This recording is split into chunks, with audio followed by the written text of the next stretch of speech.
নমস্কার বন্ধুরা, আমি বর্তিকা। তোমরা দেখছো বর্তিকার রান্নাঘর।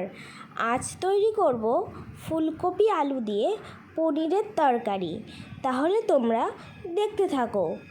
উপকরণে রয়েছে পনির, ফুলকপি আলু টুকরো করে কাটা, আলু ফুলকপি আমি একটু সেদ্ধ করে নিয়েছিলাম, সাদা তেল, টমেটো একটা বড় সাইজের কুচি করা, আদা কুচি, পাকা লঙ্কা, ধনেপাতা কুচি, লবণ, হলুদ, জিরে গুঁড়ো, ধনে গুঁড়ো, গরম মশলা গুঁড়ো, তেজপাতা, শুকনো লঙ্কা, গোটা জিরে এবং হিং।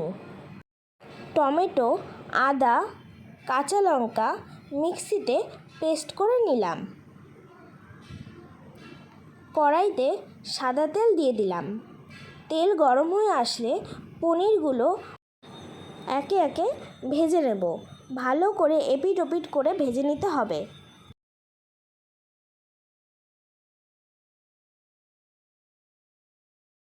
দুইবারে আমি ভালো করে পনিরগুলো ভেজে নিয়েছি। এবার তুলে নিলাম। ওই তেলেই টুকরো করে কেটে রাখা আলুগুলো ভেজে তুলে নেব। ফুলকপিগুলো ভেজে নিলাম ভালো করে, তুলে নিলাম। ওই তেলেই গোটা জিরে, তেজপাতা, শুকনো লঙ্কা ফোড়নে দিয়ে দিলাম টমেটো কুচি। টমেটোটা হালকা করে ভেজে নিয়ে দিয়ে দিলাম বেটে রাখা মশলা।